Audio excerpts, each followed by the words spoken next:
आदाब, मैं हूं शादाब। रेवड़ी कल्चर, फ्री बीज, मुफ्त का मलीदा, बिजली फ्री, पानी फ्री, फ्री फ्री फ्री, सब फ्री है। या आप इन फ्री की बहुत महंगी कीमत चुका रहे हैं, या फिर वेलफेयर स्कीम को रेवड़ी या फ्री कहकर देश के जरूरतमंद लोगों का मजाक बनाया जा रहा है।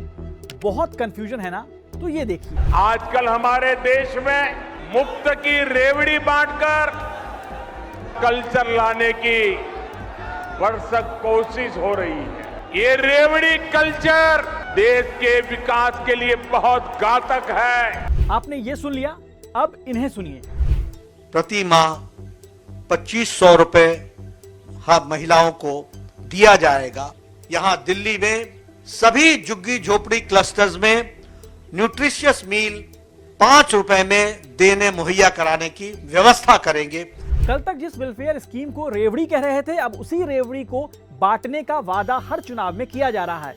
इस वीडियो में हम आपको बताएंगे कि क्या वेलफेयर स्कीम को रेवड़ी कहना सही है, क्या भारत के विकास के लिए कैश ट्रांसफर या फ्री जैसे स्कीम की जरूरत है, क्या पॉलिटिकल पार्टी बिना बजट कैलकुलेट किए हुए हवाई चुनावी वादे कर रहे हैं।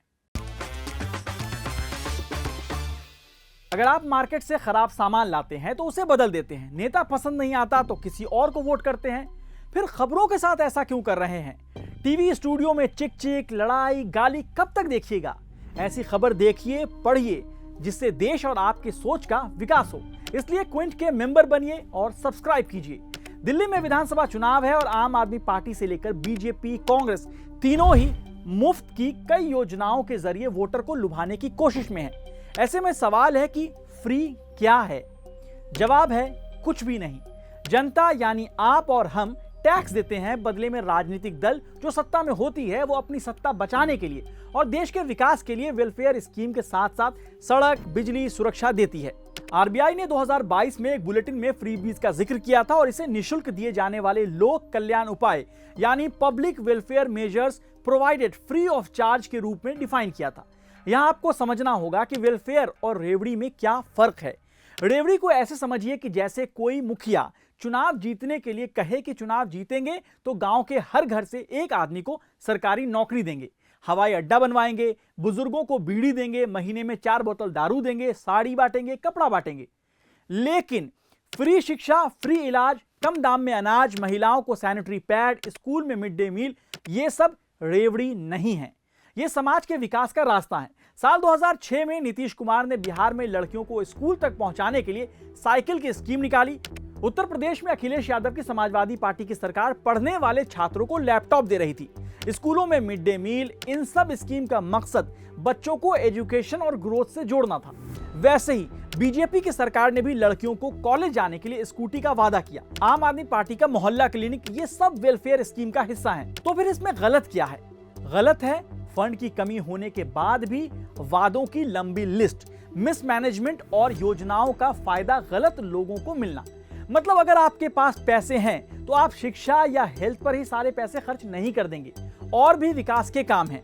इसे ऐसे समझिए कि फिलहाल दिल्ली का बजट करीब 78,000 करोड़ रुपए का है। ऐसे में बीजेपी, कांग्रेस और आम आदमी पार्टी की कैश ट्रांसफर स्कीम, फ्री बिजली, फ्री पानी टाइप स्कीम के वादों को देखे तो अनुमान के हिसाब से करीब 20,000 करोड़ रुपए इन मुफ्त की योजनाओं को पूरा करने में खर्च हो जाएंगे। इसके अलावा कर्मचारियों को सैलरी, पेंशन, सरकारी ऑफिस के रखरखाव, नेताओं से लेकर अधिकारियों की गाड़ी, उस पर तेल, सबके खर्चे, फिर जाकर सड़क से लेकर अस्पताल यानी इंफ्रास्ट्रक्चर डेवलपमेंट के लिए पैसे चाहिए होंगे। अब एक रिपोर्ट के मुताबिक 31 साल में पहली बार दिल्ली के रेवेन्यू डिफिसिट यानी राजस्व घाटे में जाने का अनुमान है।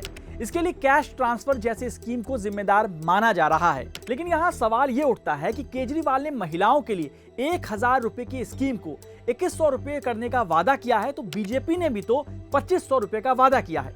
अगर केजरीवाल की स्कीम रेवड़ी है तो बीजेपी की स्कीम को बताशा क्यों ना समझा जाए? यहाँ एक सवाल यह भी है कि अगर केजरीवाल की रेवड़ी खराब है तो फिर कर्ज में डूबे मध्य प्रदेश की लाडली बहन योजना का क्या, महाराष्ट्र की लाड़की बहन योजना का क्या, जबकि ये सब राज्य कर्ज में हैं। अब आपको कुछ राज्यों के कर्ज दिखाते हैं। बीजेपी शासित मध्य प्रदेश पर कर्ज 4,80,000 करोड़ रुपए है। लाडली बहना योजना के लिए महिलाओं को 1,250 रुपए महीने दिए जाते हैं। करीब 1,600 करोड़ रुपए महीने का खर्च आ रहा है राज्य पर। कर्जदार राज्यों में तमिलनाडु टॉप पर है। तमिलनाडु पर 9,55,000 करोड़ रुपए से ज्यादा का कर्ज है। तमिलनाडु वही राज्य है जहां नेताओं ने मिक्सर ग्राइंडर से लेकर 8 ग्राम सोना तक देने का वादा किया था। कर्जदार राज्यों की लिस्ट में उत्तर प्रदेश दूसरे नंबर पर है, यहां भी बीजेपी की सरकार है। कर्जदार राज्यों में महाराष्ट्र तीसरे नंबर पर है, यहां भी बीजेपी की सरकार है। महाराष्ट्र पर 8,12,000 करोड़ रुपए से ज्यादा का कर्ज है। कर्नाटक चौथे नंबर पर है, यहां कांग्रेस की सरकार है। इन सभी राज्यों का तर्क यह है कि विकास के कामों के लिए कर्ज ले रहे हैं, लेकिन इतना कर्ज debt to GDP ratio for state देखेंगे तो यहाँ पंजाब, हिमाचल प्रदेश सबसे ऊपर हैं। डेट जीडीपी रेशियो मतलब किसी राज्य के सरकारी कर्ज की तुलना उसके एनुअल इकोनॉमिक प्रोडक्शन से की जाती है। इसे आसान भाषा में कहें तो डेट जीडीपी रेशियो किसी राज्य की कर्ज चुकाने की क्षमता को दर्शाता है। जिसका डेट जीडीपी रेशियो जितना ज्यादा होता है उसे अपने सरकारी कर्ज को चुकाने में उतनी ही ज्यादा परेशानियों का सामना करना पड़ता है। अब आपको वेलफेयर स्कीम का बेस्ट एग्जाम्पल देखना है तो मनरेगा यानी महात्मा गांधी राष्ट्रीय ग्रामीण गारंटी योजना देखिए, जिसे साल 2015 में प्रधानमंत्री नरेंद्र मोदी ने विफलता का स्मारक कहा था। मनरेगा आपकी विफलताओं का जीता जागता स्मारक है। मनरेगा लोगों को रोजगार की गारंटी देता है, काम के बदले पैसा मिल रहा है। यहाँ सरकार और मनरेगा में काम करने वाले दोनों को फायदा है। एक और अहम सवाल, क्या भारत के विकास के लिए कैश ट्रांसफर या फ्री जैसी स्कीम की जरूरत है?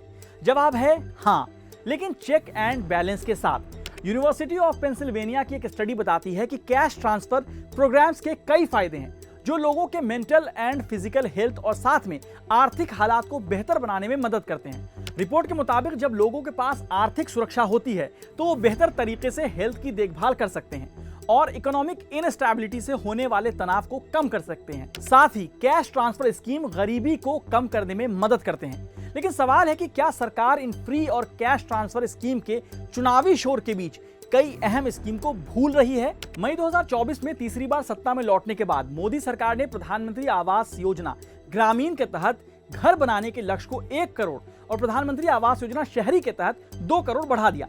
लेकिन दिसंबर 2024 तक यानी करीब 8 महीनों में सरकार प्रधानमंत्री आवास योजना ग्रामीण के तहत सिर्फ 3.5 लाख घर ही पूरे कर सकी, जबकि 2022-23 और 2023-24 में ये 56 लाख और 25 लाख घर पूरे हुए थे। प्रधानमंत्री आवास योजना शहरी 2.0 के लिए सिर्फ 6,12,000 घरों को मंजूरी दी गई है। वहीं जल जीवन मिशन प्रोग्राम 2023-24 100% कनेक्शन के डेडलाइन से चूक गया, जिससे करीब 4 करोड़ 75 लाख घर कनेक्शन से वंचित रह गए।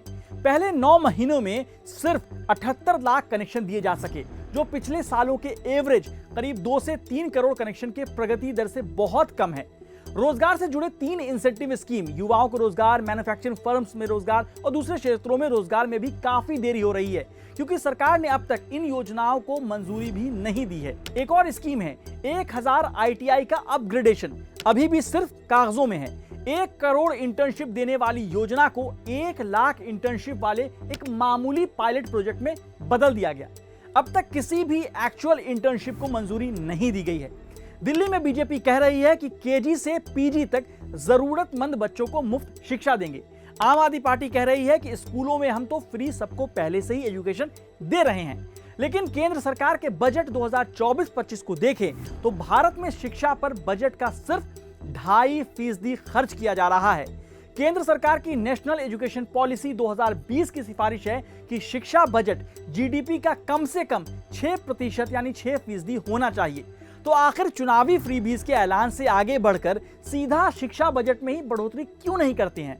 बीजेपी ने दिल्ली में अपने घोषणा पत्र में कहा है कि 10 लाख रुपए तक का मुफ्त इलाज होगा, लेकिन सवाल है कि कोविड-19 महामारी ने भारत के हेल्थ सिस्टम की डरावनी तस्वीर दिखाई थी, उसके बाद भी हेल्थ मिनिस्ट्री का बजट कम क्यों है? National health policy health care spending के लिए जीडीपी का 2.5% का लक्ष्य निर्धारित करती है, लेकिन फिलहाल हेल्थ बजट एलोकेशन 2% से भी कम है। कुल जमा बात यह है कि फ्रीबीज या रेवड़ी कल्चर से आम जनता को फायदा तो मिल रहा है, लेकिन लॉन्ग टर्म ग्रोथ पर फोकस करना होगा। किसानों से लेकर महिलाओं को 2100-2500 रुपए कब तक दिए जाएंगे? दिल्ली के चुनाव में कांग्रेस, बीजेपी और आम आदमी पार्टी ने 9 विमेन कैंडिडेट को टिकट दिए हैं, मतलब आधी आबादी की 12-13% सिर्फ हिस्सेदारी। महिलाओं को वेलफेयर स्कीम के साथ पॉलिटिकल रिप्रेजेंटेशन का क्या? किसानों की आय दुगनी होगी तो शायद उन्हें सरकारी 6,000 रुपए की जरूरत भी ना हो। जब तक अस्थायी समाधान नहीं होता तब तक फ्रीबीज और नेताओं के वादों के पीछे के मकसद पर भी सवाल उठते रहेंगे और जनता पूछती रहेगी, जनाब ऐसे कैसे।